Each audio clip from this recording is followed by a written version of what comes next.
Hello दोस्तों, एक बार फिर से स्वागत है आपका आरंभ हिस्ट्री पॉइंट में।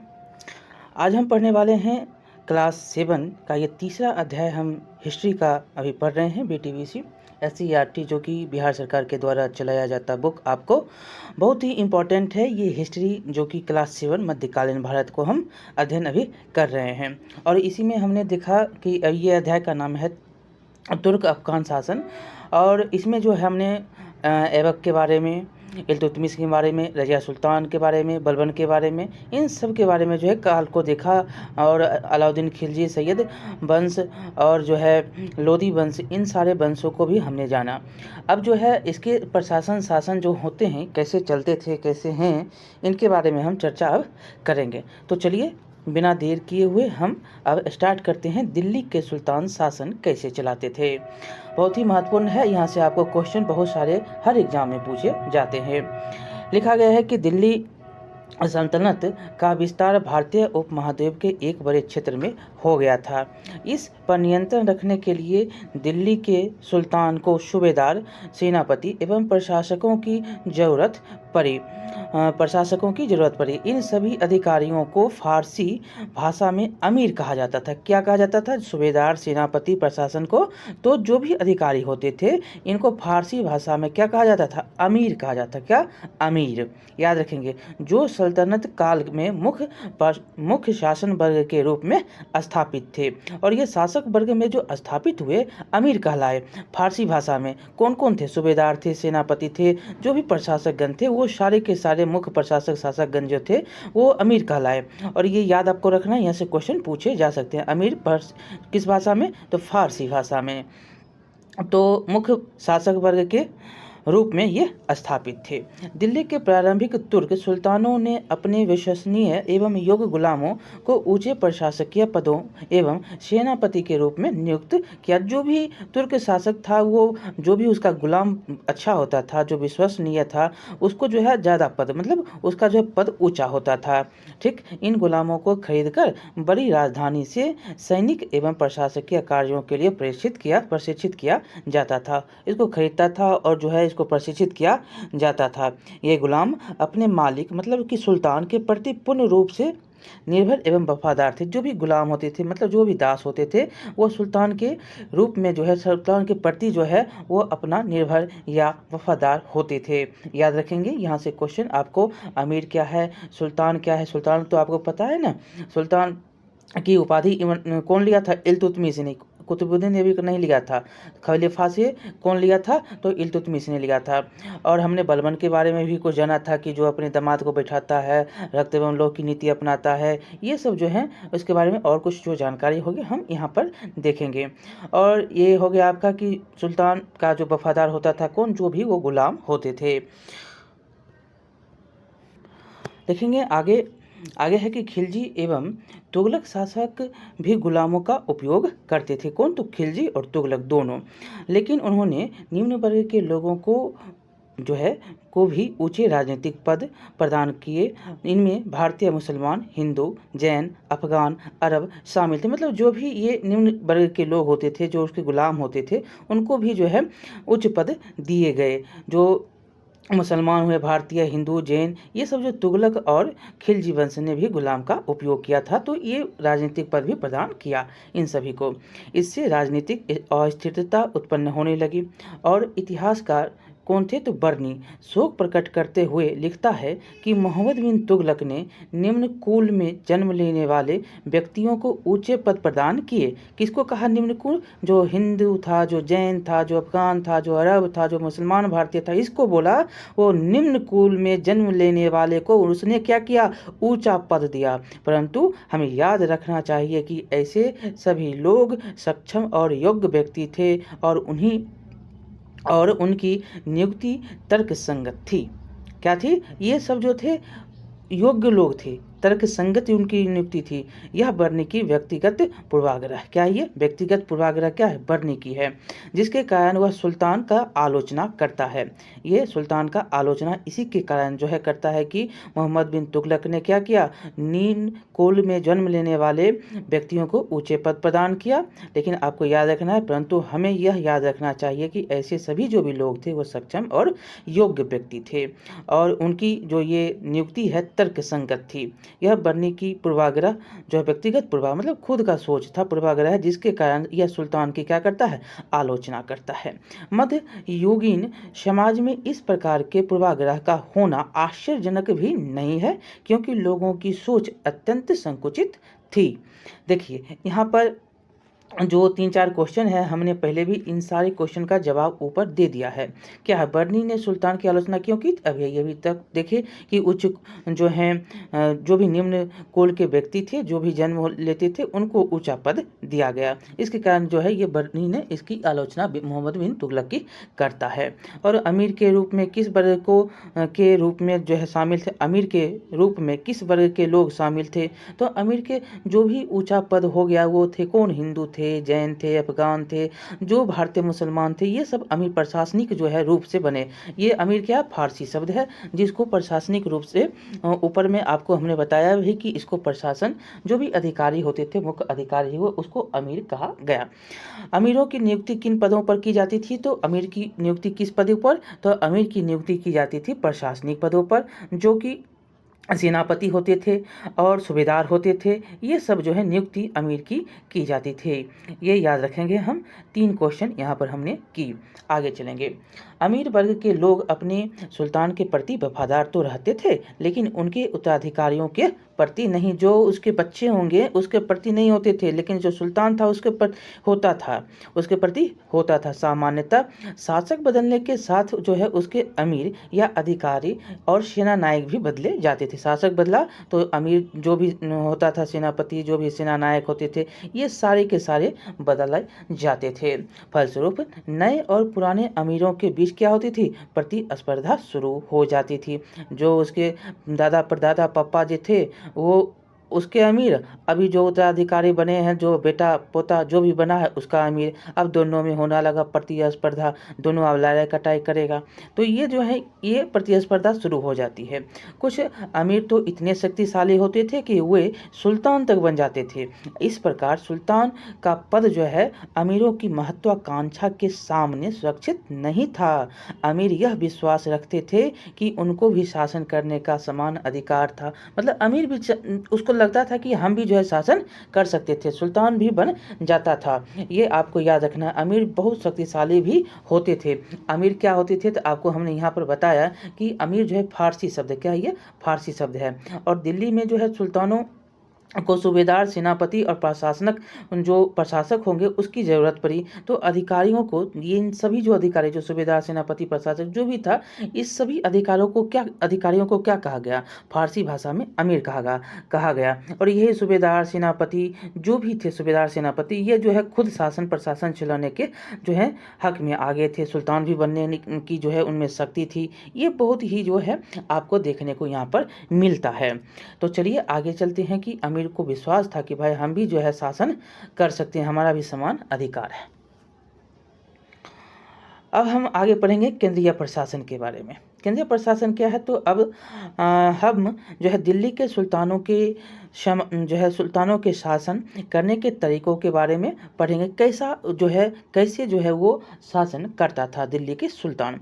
हम यह जान चुके हैं कि अमीरों की नियुक्ति प्रशासनिक पदों पर की जाती थी। क्या की जाती थी? सेनापति बनता, सेना नायक बनता था। ये प्रशासनिक पद होते थे। ये जो अमीर होते थे। और क्या होता था? सुल्तान अमीरों के सहयोग से शासन चलाने का काम करते थे। जो प्रशासनिक पद जो चल रहा है, जो बनाया जाता था, यही अमीर के जो है सहारे जो है सुल्तान जो है शासन चलाता था। केंद्रीय प्रशासन में वित्त विभाग, ये सारी आप याद रखेंगे। हम जो है 1-2 बार आपको बताएंगे। यहाँ से क्वेश्चन बहुत बार पूछे गए हैं। आप जो है सुल्तान दिल्ली सल्तनत में जो है कौन किसको क्या कहा जाता था, यहाँ पर से क्वेश्चन पूछता है। चलिए हम देखते हैं किसको क्या कहा जाता था। केंद्रीय प्रशासन में वित्त विभाग, जिसको विजारत मतलब वित्त विभाग को वजारत में जो है वजीर का स्थान महत्वपूर्ण था। क्या था? वित्त विभाग। ये देखिए ब है तो वित्त विभाग से वजारत हो गया, वजारत कहते थे इसको, और इसमें जो है वजीर होता था जिसका महत्वपूर्ण स्थान होता था। वजीर का कहाँ पर स्थान? तो वित्त विभाग में। और वित्त विभाग को क्या कहा जाता था? वजारत कहा जाता था। याद हो गया होगा। चलिए एक बार पुनः, वजीर जो किसका महत्वपूर्ण था स्थान? तो वित्त विभाग का। और वित्त विभाग को जो है क्या कहा जाता था? तो वजारत भी कहा जाता था। चलिए उसके कार्य क्या थे? तो राजस्व कर असूल करना। किसका? वित्त विभाग में, वजीर का जो। तो उसके कार्य थे राजस्व कर असूल करना, आय व्यय का जो है नियंत्रण रखना, वेतन बांटना, अक्ता देने की जो है व्यवस्था करना। अन्य जो है पदाधिकारियों में आरिजे मवालिक, जो कि आर्य मवालिक होता था वो सुल्तान की सेना का प्रबंधक होता था। कौन? तो आरजे मवालिक जो होता था अन्य पदाधिकारी में, आपको याद रखना है। एक तो हमने देखा वजीर के बारे में, जो कि कर, राजस्व, आय व्यय, वेतन, ये सब जो है व्यवस्था करने का काम वजीर का, जो कि वित्त विभाग वजारत का था। दूसरा जो अन्य अधिकारी होता था वो हो जाता था आरजे मवालिक। ये क्या था? तो ये सुल्तान के जो है सेना प्रबंधक होते थे। ये क्या करता था? तो इसको जो है ये सुल्तान का सेनापति होता था। एक होता था वकील ए दर। वकील ए दर ये होता था राज परिवार की देखरेख करने वाला। एक होता था सुल्तान का सेना का प्रबंधक, और एक होता था कौन? वकील ए दर। ये क्या था? तो वकील ए दर जो था वो था राज परिवार की देखरेख करेगा। कौन? वकील ए दर। और काजी जो होता था वो मुख्य न्यायाधीश होता था। क्या होता था? तो काजी था मुख्य न्यायाधीश। काजी क्या था? तो मुख्य न्यायाधीश। और एक होता था दीवान ए इंसा, ये होते थे राजकीय फरमान जारी करने वाला। और एक होता था वरीद ए मुवालिक, ये होते थे गुप्त रूप से सूचना एकत्र करने वाला। ये होते थे बरीक ए मुवालिक। एक बार हम पुनः जो है आपको ऊपर से नीचे की, और हम चाहते हैं कि आप यहाँ से क्वेश्चन गलत ना करें, तो एक बार ऊपर से नीचे आते हैं, आप जो है ध्यान से सुनिएगा। वित्त विभाग को क्या कहा जाता था? वजारत। और इसके प्रमुख कौन होते थे? महत्वपूर्ण कौन स्थान था? वजीर का। ये क्या, इसका काम क्या होता था? राजस्व वसूलना, राजस्व का वसूलना, आय व्यय का नियंत्रण रखना, वेतन को बांटना, अक्ता देने की व्यवस्था करना। ये सब जो है किसके काम? वजीर के। क्या विभाग? वित्त विभाग। विभाग को क्या कहा जाता था? वजारत भी कहा जाता था। ये हो गया दूसरा पदाधिकारी पर। चलिए एक जो है पदाधिकारी होता था आरजे मवालिक। ये क्या था? तो ये जो थे ये थे सुल्तान के सेना प्रबंधक। सेना प्रबंधक कौन? तो आरजे मवालिक। जो है आरजे मवालिक, ये सुल्तान के क्या होते थे? तो सेना प्रबंधक होते थे। एक होता था आपका जो राज परिवार का देखरेख करने वाला को क्या कहते थे? वकील ए दर। वकील ए दर जो होता था वो राज परिवार की देखभाल, उसके परिवार के जो भी सदस्य होते थे उसकी देखभाल करने वाला वकील ए दर होता था। एक होता था काजी। काजी का क्या काम था? तो मुख्य न्यायाधीश के रूप में काजी को जाना जाता। किसको? मुख्य न्यायाधीश के रूप में काजी को। और अगला दीवान ए इंसा। दीवान ए इंसा क्या होते थे? तो ये राजकीय फरमान जारी करने वाले होते थे। दीवान ए इंसा जो था वो राजकीय फरमान जारी करने वाला। और वरीद ए मुवालिक। वरीद ए मुवालिक जो होता था वो गुप्त रूप से सूचना एकत्र करने वाला होता था। कौन? तो वरीद ए मुवालिक जो होता था गुप्त रूप से सूचना करने वाला होता था। एक बार पुनः बस एक बार, अब नहीं ज़्यादा करेंगे हम, जो है यहाँ से क्वेश्चन आपको गलत नहीं हो इसलिए एक बार, दो बार, तीन बार कर रहे हैं, भूलिएगा नहीं। पहला हम एक अब शॉर्ट चलेंगे। वित्त विभाग वजीर। दूसरा ये राजस्व कर ये सब वसूलेगा, वेतन वेतन बांटेगा। दूसरा आरजे मवालिक सुल्तान का सेना प्रबंधक। वकील ए दर राज परिवार का देखभाल। काजी मुख्य न्यायाधीश। दीवान ए इंसा राज के फरमान जारी करने वाला। वरीद ए मवालिक गुप्त रूप से सूचना एकत्र करने वाला। ये सभी शामिल होते थे। आगे चलेंगे, आपका है अक्ता व्यवस्था। अक्ता व्यवस्था क्या था? तो दिल्ली के तुर्क शासकों ने अपने अमीरों को भिन्न भिन्न जो है आकार के इलाकों में नियुक्त किया था। जो भी जो है लोग होते, प्रशासनिक जो लोग होते थे, अमीर जिसको बोलते थे, ये जो है बहुत भिन्न भिन्न आकार में जो इलाके थे वहाँ पर जाकर वो नियुक्त उनको किया गया था। ये इलाके अख्ता कहलाता था। जो ये इलाके जो हैं, यही इलाका क्या कहलाता था? अख्ता के नाम से जाना जाता था। और अक्ता अक्ता कहलाते थे। और इसके जो है अधिकारी मुक्ति या बलि कहे जाते थे। जो भी इसके अधिकारी, जो प्रशासनिक अधिकारी जो होता था, जिसको अमीर कहते थे। और यह अमीर कहाँ भिन्न भिन्न आकार के इलाकों में नियुक्त हुआ। तो जो ये इलाका जो नियुक्त हुआ था उसको अक्ता कहते हैं। और जो भी अधिकारी इसमें रहेगा उसको क्या कहा जाता था, तो उसको मुक्ति या बलि कहते थे। क्या कहते थे? मुक्ति या बलि कहते थे। जो भी इस अक्ता का अधिकारी होगा वो मुक्ति या बलि कहा जाएगा। जो भी अमीर था वो कभी जो है कहीं बड़े बड़े इलाकों में नियुक्त हुआ। और नियुक्त हुआ तो वो इलाका क्या कहलाया? वो इलाका अक्ता कहलाया। और अक्ता में जो अधिकारी हुआ वो क्या कहलाया? मुक्ति या बलि कहलाया। ये आपको हमने बहुत ही अच्छी तरह से समझाने की कोशिश की, आप समझ गए होंगे और याद भी हो गया होगा। चलिए एक बार हम बता देते हैं। पुनः पुनः आपसे हम पूछते हैं, अक्ता किसको कहते हैं? इलाके को। कौन इलाका? जो भिन्न भिन्न जो इलाका अमीर का जो था, अमीर शासक को, तुर्क शासक ने अमीर को जो सौंपा था, इलाका नियुक्त किया था जहाँ पर, वो क्या कहलाया? इलाका अक्ता कहलाया। और जो अधिकारी वहाँ पर रहे वो अधिकारी, अक्ता का अधिकारी को क्या कहा गया? मुक्ति या बलि कहा गया। बस इतना था। चलिए आगे चलते हैं। चलिए, इनका दायित्व अपने अक्ता में कानून एवं व्यवस्था बनाए रखना, आवश्यक पड़ने पर सुल्तान को सैनिक मदद देना तथा भूमि कर की वसूली करना था। जो भी ये अक्ता के लोग होते थे, जो भी अधिकारी लोग, मुक्ति या बलि कहे जाने वाले जो भी लोग थे, इनका क्या काम था? तो अक्ता में कानून व्यवस्था, मतलब उस क्षेत्र में जो है कानून, इलाके, उस इलाके में अक्ता मतलब उस इलाके में जो है कानून व्यवस्था बनाए रखेगा। और ज़रूरी पड़ेगा तो सुल्तान को सैनिक की मदद करेगा, भूमि पर कर की वसूली करेगा। ये सब जो है काम अक्ता में जो अधिकारी हैं, मुक्ति या बलि कहे जाने वाले, ये काम वो करते थे।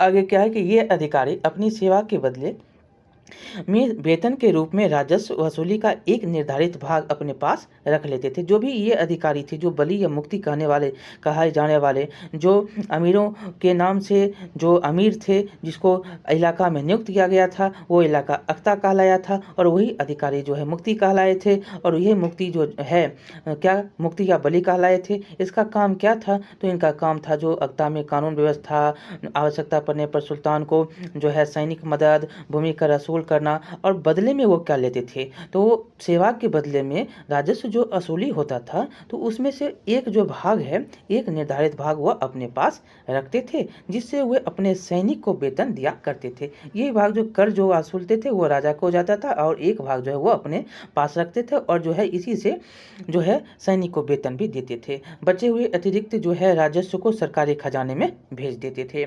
मुक्ति लोगों पर नियंत्रण रखने के लिए उन्हें जो है कोई भी अक्ता थोड़े थोड़े समय के लिए दिया जाता था। जो भी मुक्ति लोग होते थे उनको जो है थोड़े थोड़े समय के लिए अक्ता, मतलब वो क्षेत्र, जो इलाका है, वो दिया जाता था। ये याद रखिएगा क्योंकि यहाँ से क्वेश्चन पूछा जाता है, बहुत बार पूछा जाता है। मुक्ति किसको? जो अधिकारी था। इलाका क्या? अक्ता। ये बस इतना याद है, बस इतना रखिए, बस हो जाएगा। और यहाँ पर कौन गया था? तो अमीर लोग जो गया था, अमीरों को जो है यहाँ पर नियुक्त किया। जो अमीर क्या था? तो सेनानायक, सेनापति, यही सब होते थे। और उनको जो है ये क्षेत्र दिए गए थे, किसके? तुर्क शासन के द्वारा। आगे है, हम समझेंगे कि यहाँ पर जो मुक्ति लोगों पर नियंत्रण रखने के लिए जो कोई भी अक्ता थोड़े थोड़े समय के लिए दिया जाता था, ताकि इनका पद जो है आनुवांशिक ना बन सके। और इसका पद आनुवांशिक ना हो, इसका जो है इसीलिए 1 साल, 2 साल, 3 साल ऐसे करके दिया, फिर उसको हटा दिया, दूसरी जगह देगा। एक काम जो है चलता रहता था। कुछ अंतराल के बाद जो है उनका स्थानांतरण एक अक्ता से दूसरे अक्ता के लिए किया जाता था। मतलब एक इलाका से दूसरा इलाका जो है वो अब जाएगा। जैसे कि अभी भी अधिकारी का होता है, जो अभी भी अधिकारी एक जगह पर जो है नहीं रहता है। मतलब 3 साल के बाद देखते हैं डीएम, एसपीए जो भी होते हैं, 3 साल के बाद स्थानांतरण होते रहता है। ये व्यवस्था लगता है वहीं से आया है। कहाँ? यहीं से आया। जो एक जो है इलाका में जो है बहुत दिन तक वो नहीं रहेगा। आनुवांशिक, वो उस वक्त तो राजा के द्वारा नियुक्त किए जाते थे, तो आनुवांशिक पद ना हो, इसीलिए क्या किया जाता था? स्थानांतर किया जाता था। और मुक्ति द्वारा जो वसूल किए जाने वाले राजस्व का बड़ी सावधानी से हिसाब रखने के लिए आमिल नामक एक अधिकारी अक्ताओं में रखे जाते थे। आपको पता है ना, डीएम जो होते हैं, जो जिलाधिकारी होता है वो भी क्या होता है, कर असूलता है। क्या करता है, कर असूलने का जो है काम डीएम का भी होता है। तो यहाँ पर वही है, जो मुक्ति या जो है बलि कहलाते थे वो क्या करते थे, कर असूलते, राजस्व का जो है वो इकट्ठा करते थे और कुछ भाग जो है रखते थे, सैनिक को वेतन देते थे, यही सब होता था। और खजाने में जो भाग होता था वो भेज देते थे। लेकिन यहाँ पर आपको और जो यहाँ पर याद रखना है कि जो भी हिसाब किताब होता था उनका एक लेखा अधिकारी करता था। लेखा अधिकारी जो कि आमिल नामक होता था। क्या होता था के लिए, आमिल नामक लेखा अधिकारी। क्या है, आमिल, आमिल नामक लेखा अधिकारी अख्ताओं में रखे जाते थे। क्या होता थे ये, आमिल, याद रखेंगे ये क्या होते थे, लेखा अधिकारी होते थे, जो है हिसाब किताब करने के लिए। उन्हें सख्ती से हिदायत दी जाती थी कि वे राज्य द्वारा निर्धारित कर ही वसूले, और इसको सख्ती से जो अधिकारी होता था अख्ताओं में, जो हिसाब किताब रखता था, राजस्व की बड़ी सावधानी से जो हिसाब किताब करने वाला होता था, असूल जो है मुक्ति द्वारा असूल किए गए राजस्व की जो हिसाब किताब करता था वो आमिल कहलाता था। और इसको हिदायत भी दी जाती थी कि भाई तुम जो है अच्छी तरह से राजस्व को निर्धारित रूप से जो है असूलो। हिदायत भी दिया जाता था, राज्य द्वारा जो है निर्धारित कर असूले। उन्हें सख्ती से हिदायत दी जाती थी कि वह राज्य द्वारा जो निर्धारित कर है, जो आप 1/3 1/6 ले रहे हैं, वो आप अच्छे से निर्धारित कर असूलिए आप समय के साथ। यह अक्ता जो व्यवस्था है प्रांतीय प्रशासन की इकाई के रूप में कार्य करता था। कहाँ थे, तो ये जो है प्रांतीय प्रशासन, कहाँ, तो ये अक्ता व्यवस्था जो था ये कहाँ, प्रांतीय प्रशासन की इकाइयों के रूप में काम करता था, प्रांत जो होता था उसमें। चलिए, मुक्ति के अधिकार क्या थे, मतलब मुक्ति या बेला जो है बेली का अधिकार, जिसको क्या बोलते, देखिए यहाँ पर हमने पढ़ा एक शब्द जो है आपको याद रखना है, मुक्ति या बलि, ये क्या होते थे, तो ये अधिकारी। और कौन अधिकारी, तो अक्ता के अधिकारी। यही जो है अब अधिकार देखेंगे, मुक्ति का अधिकार क्या था। तो मुक्ति के अधिकार में आपको याद रखना है कि निजाम उल मुल्क की रचना क्या है, तो निजाम उल मुल्क की रचना सियासतनामा, क्या नाम है, सियासतनामा के अनुसार, क्या नाम है, सियासतनामा के लेखक कौन है, तो निजाम उल मुल्क। निजाम उल मुल्क के लेखक कौन, सॉरी जो है उनका लेखनी रचना क्या है, तो सियायत नामा, सियासतनामा जो है यहाँ पर हमने पढ़ा कि जो ये सियासतनामा है उसके लेखक हैं निजाम उल मुल्क। और मुक्ति के अधिकार के जो भी यहाँ पर बात है वो लिखी गई है। चलिए देखते हैं क्या क्या है। सियासतनामा में लिखा गया है कि उन्हें, मतलब मुक्ति, यह समझना चाहिए कि प्रजा, मतलब किसानों, प्रजा किसको कहते हैं, किसानों को। सियासतनामा में लिखा गया निजाम उल मुल्क के द्वारा, याद रखिएगा ये सब। मतलब मुक्ति को यह समझना चाहिए कि प्रजा, मतलब किसानों का, उनका अधिकार केवल शांतिपूर्ण तरीके से उचित ढंग, मतलब उचित धन, मतलब भूमि का जो उचित धन है, शांतिपूर्ण तरीके से आप उचित धन अथवा प्राधिकार, मतलब माल ए हक, प्राधिकार मतलब माल ए हक असूल करने का है। मतलब आप उचित जो है कर जो है वही लीजिए, प्राधिकार मतलब माल ए हक वही आप असूल करिए शांतिपूर्ण तरीके से। कर किसको, प्रजा से, मतलब प्रजा मतलब किसान से, और मुक्ति मतलब तो अधिकारी हो ही गया। तो चलिए, प्रजा के जीवन जो है, संपत्ति और परिवार को कोई हानि नहीं पहुंचाना चाहिए। मुक्ति को उन पर कोई ऐसा अधिकार नहीं है। अगर प्रजा सुल्तान से सीधे कोई आवेदन या प्रार्थना करना चाहती है तो मुक्ति को उन्हें रोकना नहीं चाहिए। जो मुक्ति इन नियमों का उल्लंघन करे उन्हें बर्खास्त कर दंडित करना चाहिए। मुक्ति और बलि उन प्रजा पर उसी प्रकार नियंत्रक है जैसे शासन अन्य मुक्तियों पर नियंत्रण रखता है। मतलब कि वैसा ही नियंत्रक है जैसे शासक जो है अन्य मुक्तियों पर रखता है। 3-4 वर्ष बाद जो है आमिल और मुक्ति का हस्तांतरण कर देना चाहिए। मतलब जो लेखा जोखा आमिल करता है, जो मुक्ति अधिकारी है, उसको आप हस्तांतरित कर दीजिए। ये सियासतनामा में लिखा गया है। और ये किनके लेख हैं, तो निजाम उल मुल्क के लेखें, रचना है सियासतनामा। अब हम देखिए यहाँ पर उन्हीं के बुक में लिखा गया है कि उसको आप मुक्ति और जो आमिल है उसको आप बदल दीजिए, स्थानांतरित कर देना चाहिए, ताकि स्थानीय स्तर पर जो है अधिक व शक्तिशाली ना हो जाए। अक्ताओं में मुक्ति एवं अमील को एक अधिकार एवं दायित्व थे। अब हम पढ़ेंगे स्थानीय प्रशासन। हमने यहाँ पर जो है स्थानीय प्रशासन के बारे में अब हम पढ़ने वाले हैं। हमने यहाँ पर क्या पढ़ा, अक्ता व्यवस्था के बारे में पढ़ा। अब हम स्थानीय प्रशासन के बारे में पढ़ेंगे।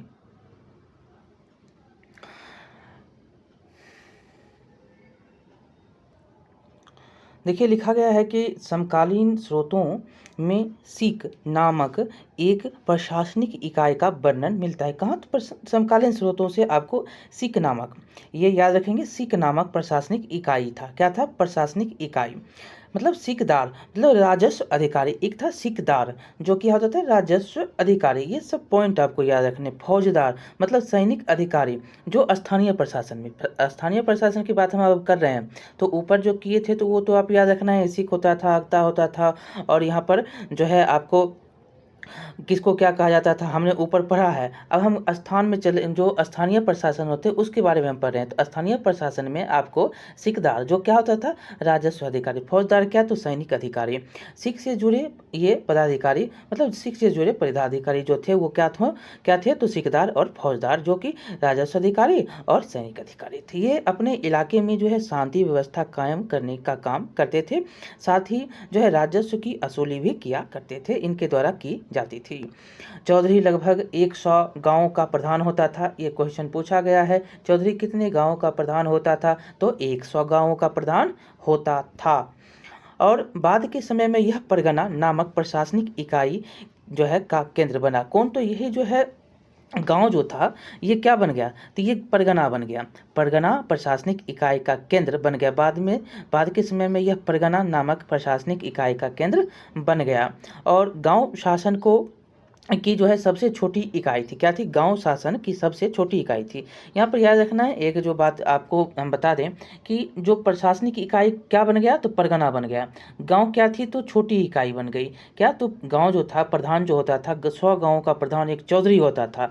और बाद में जो है, बाद में यह परगना नामक प्रशासनिक इकाई बन गया, जो 100 गाँव जोड़ के बना रहे थे। तो ये बन गया क्या, अब परगना। अब यह जो है केंद्र बन गया, इकाई, प्रशासनिक इकाई का केंद्र बन गया। अब इसमें जो है गांव शासन जो होता था, गांव की शासन, गांव जो छोटा छोटा गांव होता था वो सबसे छोटा इकाई बन गया था।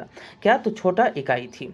गांव के प्रमुख अब कौन होने लगे, तो गांव के जो प्रमुख अधिकारी होते थे वो उसको खूत बोलते थे। खूत, मुकदम एवं पटवारी, जो गांव के प्रमुख इकाई जो लोग होते थे अब कौन हो गए, तो उसको खूत, मुकदम और पटवारी थे। याद रखेंगे। यहाँ से क्वेश्चन आपसे पूछा जाता है कि बताइए 100 गांवों का प्रधान कौन होता था, चौधरी। बाद के समय में यह क्या बन गया, परगना बन गया, एक प्रशासनिक इकाई का केंद्र बना। और गांव जो होता था, गांव के शासन सबसे छोटी इकाई होती थी। और गांव के प्रमुख कौन होते थे, तो खुद जो प्रमुख इकाई होते थे, खुद, मुकद्दम एवं पटवारी। 3, खुद, मुकद्दम एवं पटवारी। याद रखिएगा, गांव के ये इकाई, गांव इकाई में जो अधिकारी होते थे, जो गांव का शासन होता सबसे छोटा इकाई था। और इसमें जो प्रमुख अधिकारी होते थे, खुद होते थे, मुकद्दम होते थे और पटवारी होते थे। पटवारी जो होता था वो क्या था, पटवारी लेखा पता। अभी भी देखिए पटवारी का काम चलता है, देखिए राजस्थान की ओर, इसको अभी भी पटवारी ही बोलते हैं। क्या बोलते हैं, पटवारी ही बोलते हैं। तो ये पटवारी जो था क्या करता था, तो लेखा पदाधिकारी होता था, जो भूमि होता था, जो गांव की भूमि एवं लगान का जो लेखा जोखा होता था, अभी भी इसको जो पटवारी ही बोलते हैं। तो याद रखेंगे पटवारी का काम है, तो पटवारी का काम है कि लेखा पदाधिकारी ये है, और जो भूमि की एवं लगान की लेखा जोखा रखेगा वो जो है पटवारी कहलाएगा। वो क्या कहलाएगा, पटवारी कहलाएगा। ये याद रखिएगा। गाँव में जो है ग्राम पंचायतें झगड़ों का निपटारा करती थी। गाँव में क्या करती थी, तो अभी भी आपको ग्राम पंचायत मिलते हैं ना, ये जो झगड़ा उगड़ा होता था वो निपटारा करने के लिए कौन, तो ग्राम पंचायत। याद रखेंगे। यहाँ पर 3-4 पॉइंट हमने देखा कि 100 गांव का प्रधान कौन, तो चौधरी। बाद में क्या बना, परगना बना। परगना क्या बना, तो ये प्रशासनिक का जो है प्रमुख इकाई बना। सबसे छोटा जो है इकाई कौन था शासन का, तो गांव था। गांव में जो है प्रमुख अधिकारी कौन थे, तो खुद, मुकद्दम और पटवारी होता था। और पटवारी क्या था, तो ये लेखा पदाधिकारी होता था। और जो है जो गाँव की भूमि एवं लगान का लेखा जोखा करता था। और गाँव में जो है पंचायतें होती थी, ग्राम पंचायत होती थी, ये क्या करती थी, तो झगड़ा का निपटारा करती थी। आगे चलेंगे। अब मंगोलों का खतरा। देखिए मंगोल का खतरा शुरू होता है कैसे, क्या, कैसे? तो यहाँ पर 1219 ईस्वी में मंगोलों ने चंगेज खां के नेतृत्व में ट्रांस आक्सियाना मतलब उज्बेकिस्तान, याद रखेंगे कहाँ, तो उज्बेकिस्तान पर हमला कर दिया। ये मंगोल था, कौन था? चंगेज खां। आप चंगेज खां के बारे फिल्म में भी देख सकते हैं, चंगेज खान के बारे में बहुत फिल्में भी बने हैं। तो 1219 में कौन था ये? तो मंगोल था। 1219 में मंगोल ने चंगेज खां के नेतृत्व में, मंगोलों ने चंगेज खां के नेतृत्व में कहाँ? ट्रांस आक्सियाना जो अभी उज्बेकिस्तान है उस पर हमला करता है। याद रखेंगे, यहाँ से आपको क्वेश्चन पूछे जाए, ये आपसे कहीं उज्बेकिस्तान दे देगा, कहीं ट्रांस आक्सियाना दे देगा। किसके नेतृत्व में हमला किया? तो चंगेज खां। चंगेज क्या था? तो मंगोल था। ठीक, मंगोलों के जो है, मंगोलों ने, ये मंगोल था। तो कब किया? 1219 में किया। इसके शीघ्र बाद ही जो है दिल्ली के तुर्क राज्य को अपना जो है, इसके शीघ्र बाद ही दिल्ली के तुर्क राज को उनका आक्रमण झेलना पड़ा। और इसके बाद ही जो है तुर्क राज को क्या, दिल्ली के तुर्क राजा जो भी राज्य था उसका जो है आक्रमण, किसका? तो मंगोलों का आक्रमण झेलना पड़ गया था। अलाउद्दीन खिलजी एवं मोहम्मद बिन तुगलक ने के शासनकाल में दिल्ली पर मंगोलों के आक्रमण बढ़े। और अलाउद्दीन खिलजी और MBT, जिसको मोहम्मद बिन तुगलक बोलते हैं, इसके समय में जो है मंगोल का आक्रमण बढ़ता है। इससे मजबूत होकर दोनों सुल्तानों को एक विशाल सेना खड़ी करनी पड़ी। मंगोलों के डर से जो है ये विशाल सेना तैयार करता है। इतनी बड़ी विशाल सेना को संभालना जो है प्रशासन के लिए कड़ी चुनौती थी। और यह इतना बड़ा सेना तैयार कर लिया कि इसको खुद अपना जो है अब पार नहीं पा रहा था, तो कड़ी चुनौती हो गया। इस चुनौती का सामना दिल्ली के सुल्तानों ने कैसे किया, आगे देखते हैं। अब देखेंगे कि ये जो इतना बड़ा जो है सेना बना लिया, तो अब वो करता क्या, तो देखते हैं क्या करता है। तो बहुत ही जो है, चलिए देखते हैं, बताते हैं। आगे यहाँ पर लिखा हुआ है कि सैनिक प्रशासन, जो सैनिक सबसे बड़ा खड़ा कर दिया ये दोनों अलाउद्दीन खिलजी और मोहम्मद बिन तुगलक ने, तो उससे क्या होता है, तो बहुत ही जो है इसको संभालना बहुत परेशानी की बात हो गई थी। उसका जो है रहन सहन, खान पान, देखभाल, ये सब बहुत ही जो है अब दुर्दिन होने लगा था। देखिए यहाँ पर लिखा गया है कि सैनिक विभाग, जिसको बोलते हैं दीवाने अर्ज, क्या बोलते हैं? दीवाने अर्ज। सैनिक विभाग, दीवाने अर्ज, दीवाने अर्ज, सैनिक विभाग। तो ये हम याद करवा रहे हैं आपको, एक दो बार बोलेंगे आप भी याद हो जाएगा आपको। चलिए, क्या हो जाएगा? याद हो जाएगा। क्या बोलिए? अब याद हुआ तो बोलिए। दीवाने अर्ज किसको? सैनिक विभाग को। याद हुआ? अब इसके प्रमुख अधिकारी जो होते थे उसको बोलते हैं आरिज ए मुबालिक। अब एक बात यहाँ से दूसरी बात हम पूछेंगे। अब आरिज ए मुबालिक किसको कहते थे?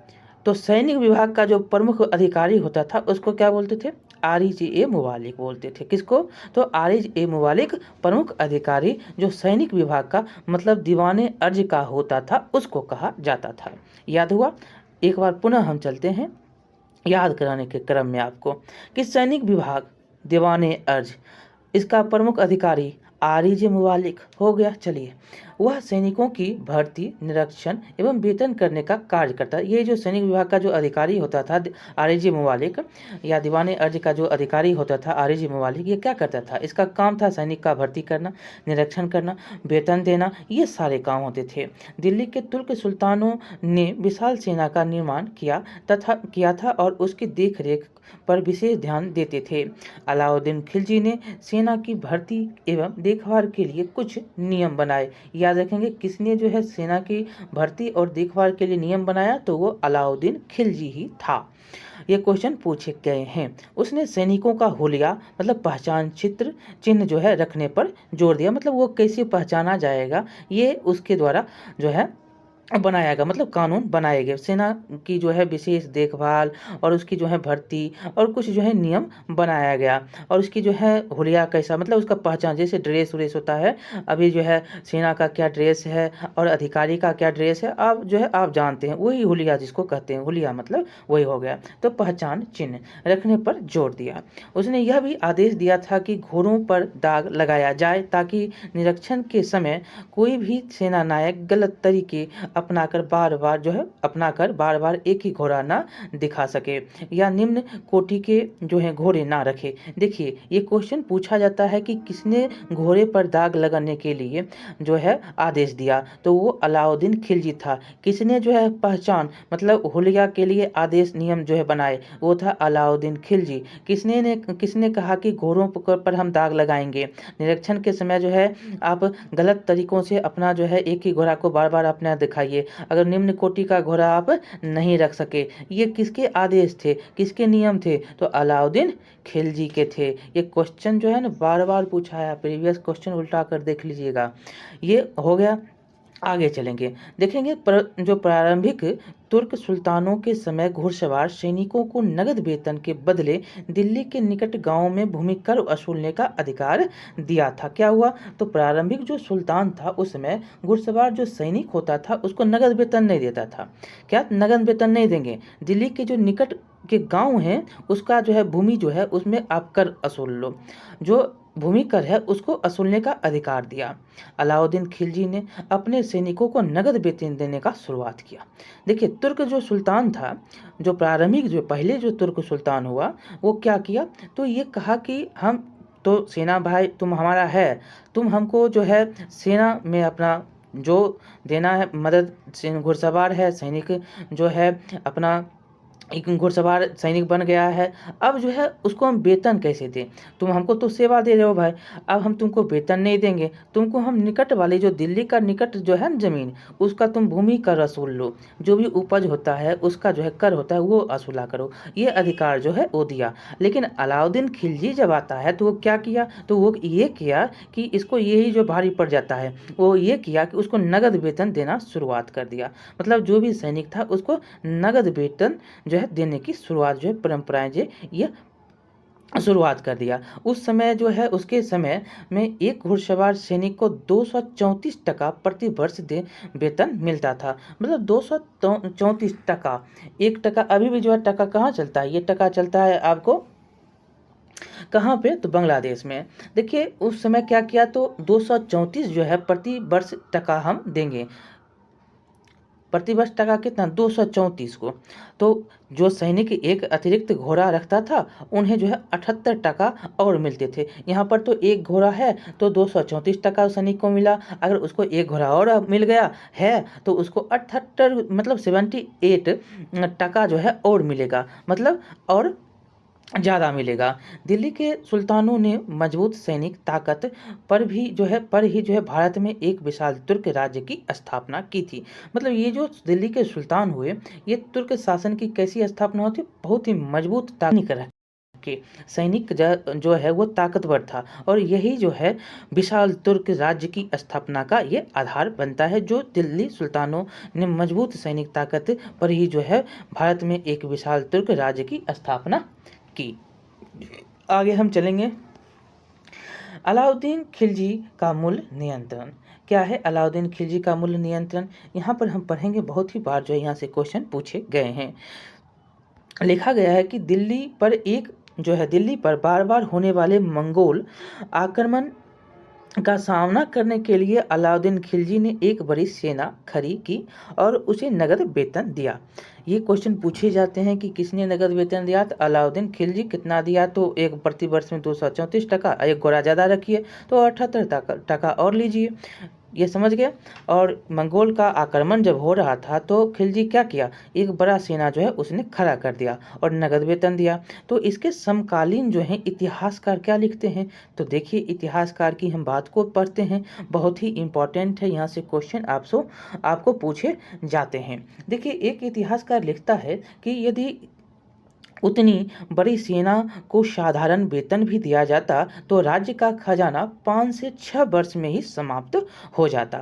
ये याद रखेंगे, कहाँ पर जो है ये आपको दिल्ली सल्तनत मतलब तुर्क जो शासक है अलाउद्दीन खिलजी, और ये नगद वेतन देना शुरू करता है। और इतिहासकार जो हैं इसके बारे में लिखते हैं कि अगर इतना बड़ा सेना है, अगर उसको हम नगद वेतन दें, मतलब साधारण वेतन भी अगर हम थोड़ा देंगे तो राज्य का खजाना जो 5 से 6 वर्ष में समाप्त, तो अतः अलाउद्दीन ने सेना के खर्च में कमी करने के लिए सैनिकों के वेतन में कमी की। और इसके कारण क्या किया, तो अलाउद्दीन ने सेना में कम खर्च हो तो उसके वेतन में कमी कर दी, परंतु उसके सैनिक सुविधा जो है पूर्वक रह सके, लेकिन जो उसके सैनिक जो भी हैं वो सुविधापूर्वक रह सके, इसके लिए उसने वस्तुओं के मूल्य निश्चय किए और उनकी जो है दरें कम कर दी। मतलब सैनिक सुविधापूर्वक रह सके, अच्छे से रह सके, तो जो भी वस्तु होती थी, जो भी बिकता था, जो भी खरीदा जाता था, उसको नियंत्रित मतलब करने के लिए उसको निश्चित कर दिया कि इतना में 10 रुपया में आपको टूथपेस्ट मिलेगा तो 10 रुपया कहीं भी खरीदिएगा मिलेगा, कहीं 10 रुपया, कहीं 20 रुपया, ये से करके नहीं मिलेगा। और इसकी जो दरें हैं और कम कर दिया, अगर 10 रुपया था तो उसको 8 रुपया, 7 रुपया में अब वो आपको मिल जाएगा। एक निश्चित मूल्य किया और उनकी दर जो है कम कर दिया। ये समझ गए? आगे चलिए, ये इतिहासकार बताते हैं। देखिए, एक अन्य समकालीन लेखक ने के जो है अनुसार वस्तुओं के मूल्य निर्धारित करने में अलाउद्दीन का उद्देश्य उनकी प्रजा की सभी वस्तुएं उचित जो है मूल्य पर उपलब्ध कराना था। उचित मूल्य पर जो है सभी मूल्य जो है वस्तु जो है उचित मूल्य पर प्राप्त हो जाए, ये प्रजा के लिए अलाउद्दीन खिलजी के उद्देश्य यहाँ पर एक समकालीन लेखक बताते हैं। देखिए, अलाउद्दीन ने अपने एक अमीर से एक बार कहा था। अमीर क्या होता है हम अब नहीं बताएंगे, याद है तो ठीक है, नहीं है तो हम बता देते हैं। अमीर क्या था? प्रशासनिक अधिकारी था। चलिए आगे चलते हैं। और जो भी अमीर था, छोटा छोटा इलाका में उसको बांटा गया था, जिसको अक्ता कहा गया, ये आपको तो याद होगा। चलिए, जिसको जो है यहाँ पर हम समझेंगे। अब आगे एक अमीर को उसने क्या कहा, देखिए।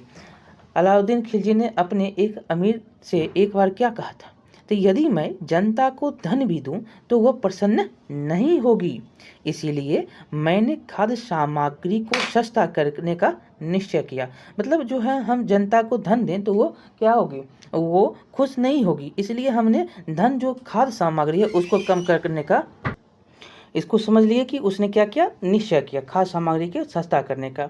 और उनका जो है इसका लाभ प्रत्येक तक पहुँचेगा, और निश्चय किया और इसका लाभ जो है प्रत्येक तक पहुँचेगा। इस प्रकार अनाज सस्ता कर दिया जाएगा। मैं नगर में अनाज लाने वाले नेगानों, मतलब जो नेगान होते थे घुमक्कर व्यापारी, को बुलावा भेजूंगा। जो नेगान किसको कहते थे? जो घुमक्कर व्यापारी होते थे, उनको बुलावा भेजेगा कौन? तो अलाउद्दीन खिलजी। ये किसको कह रहा है? तो अमीर को कह रहा है, जो प्रशासनिक अधिकारी होता था। अनाज क्रय करने और नगर में लाने हेतु उन्हें कोषागार से धन दूंगा। क्या दूंगा? अनाज लाएगा, क्रय करेगा, और जो लाएगा उसके लिए कोषागार से उसको धन दिया जाएगा। मैं व्यापारियों को उनके परिवार के भरण पोषण के लिए वस्त्र और अन्न दूंगा। जो व्यापारी होंगे, जो घुमक्कर व्यापारी, जो मतलब जो नेगान होंगे, उनको जो है क्या क्या सुविधा दी जाएगी? जो उसको भरण पोषण के लिए वस्त्र, अन्न, उनके परिवार के लिए, और उनको जो है कोषागार से धन भी दिया जाएगा अनाज क्रय करने और नगर में लाने हेतु। ये आपको याद रखने हैं। आगे है कि सुल्तान ने खाद्यान्नों से लेकर वस्त्रों, दासों, मवेशियों एवं दैनिक जीवन के उपयोग की अन्य वस्तुओं की कीमतों पर जो है निर्धारित कर दिया। जो भी कीमत हो गए वो निर्धारित अब हो गए थे। प्रत्येक वस्तु के लिए अलग अलग बाजार जो है निश्चित किए गए थे। प्रत्येक जो है वस्तु है उसका अलग अलग बाजार होगा। जैसे अनाज के लिए क्या था? तो मंडी था। कपड़े के लिए जो है अदल था। याद रखेंगे, यहाँ से क्वेश्चन पूछे जाते हैं। मंडी तो अभी भी चलता है ना, मंडी जो है अभी भी चलता है। अलाउद्दीन खिलजी का जो अभी नाम जानते हैं मंडी, ये अभी भी चलता है ना, जानते हैं। और कपड़े के लिए क्या था? तो सराय ए अदल था। कपड़े के लिए याद रखेंगे सराय ए अदल। और घोड़ों, गुलामों और पशुओं के लिए पृथक बाजार निश्चित किए गए थे। घोड़ा जो होगा, गुलाम जो होगा, पशु होगा, इसके लिए अलग बाजार था। कपड़ा के लिए कौन बाजार था? सराय ए अदल। सराय ए अदल क्या था? तो कपड़ा के लिए। और अनाज के लिए क्या था? तो मंडी था। ये जो है बाजार जो है अलग अलग कर दिया था। वस्तु का जो कीमत निर्धारित भी कर दिया था। जो वस्त्र होगा, दास होगा, मवेशी होगा, दैनिक जीवन के उपयोग जो भी होंगे उसकी कीमत निर्धारित हो गए थे। और जो है यहाँ पर अलग अलग बाजार भी थे। ये देखिए, वस्तु जो हैं उनके जो है निम्न कीमतें यहाँ पर आपको दिखाई गई है।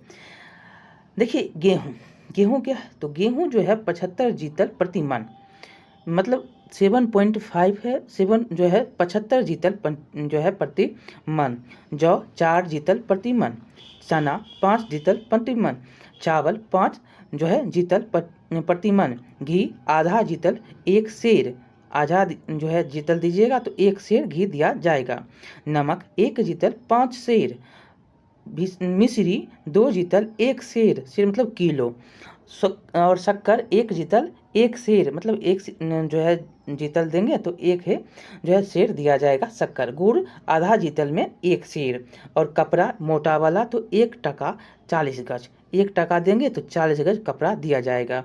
दूसरा कपड़ा महीन अगर लेंगे तो 1 टका में 20 गज, मोटा लेंगे तो 40, महीन लीजिएगा तो 20। और घोड़ा देखिए 3 श्रेणी में था, प्रथम श्रेणी का जो घोड़ा होता था 100 से 120 टका में मिलता था, और जो द्वितीय श्रेणी का घोड़ा होता था वो 80 से 90 टका में मिलता था, और तृतीय श्रेणी का जो घोड़ा होता था वो 65 से 60 टका में मिलता था, और टट्टू जो होते थे वो 10 से 25 टके में मिलते थे, और घरेलू जो दासी होती थी वो 5 से 12 टका में, और कुशल दास मजदूर दास ये जो कुशल दास होते थे वो 20 से 30 टका में, और मजदूर जो दास होते थे वो 10 से 15 टका में, और गाय जो दुधारू होती थी वो 3 से 4 टका, और भैंस का दाम ज़्यादा था 10 से 12 टका, अभी भी भैंस का दाम ज़्यादा है, आपको पता है।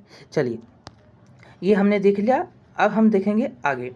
एक आपको पॉइंट यहाँ पर है कि 48 जीतल जो होते थे, 48 जीतल का 1 टाका होता था, क्या होता था 48 जीतल अगर देंगे तो वो 1 टाका कहलाता था, क्या तो 48 जीतल 1 टाका, आज के चांदी के जो 1 रुपये के बराबर, मतलब आज का अगर चांदी है 1 रुपये बराबर तो वही जो है 48 जीतल होता था 1 रुपया, जो आज के चांदी के बराबर होता था।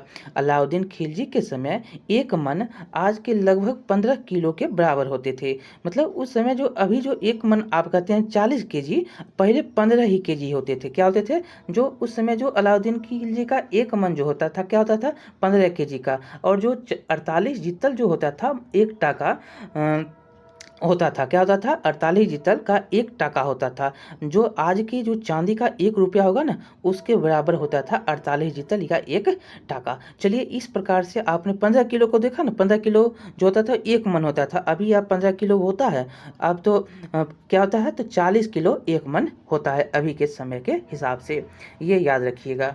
आगे हम चलते हैं, आगे आपका है यहाँ पर हम देखेंगे आगे बाजार में जो है अनाज की आपूर्ति करने के लिए किसानों को अपनी उपज का आधा भाग भूमि के रूप में जो है देने का आदेश दिए। जो किसान होते थे उपज का आधा भाग जो है वो भूमि कर के रूप में देगा, ये याद रखेंगे हाफ। अलाउद्दीन खिलजी कितना लेगा, हाफ लेगा, मतलब बाजार में अनाज की आपूर्ति करने के लिए किसानों को अपनी उपज का आधा भाग भूमि कर के रूप में देने का आदेश दिया। किसानों को अपनी आवश्यकता से अधिक मतलब अनाजों को सरकारी दर पर व्यापारियों के हाथों बेचने को मजबूर किया गया। जो भी अगर तुमको आज जो है आवश्यकता से अधिक अनाज है तो सरकारी दर, जैसे कि अभी गेहूं का कितना है 2100 कुछ रुपया है, शायद गेहूं का 2175 है या 25 है, याद हमको नहीं, लेकिन 2100 कुछ ही है, तो 2175 ही शायद है, तो इस हिसाब से सरकारी कर दर है, तो आपको इसी हिसाब से जो है अभी के मतलब हम बोल रहे हैं तो इस हिसाब से आपको सारे के सारे जो आपके उपज जो आपके हिसाब से जो आवश्यकता है वो रख लीजिए, और जो नहीं है वो व्यापारी को बेच दीजिए सरकारी दाम से।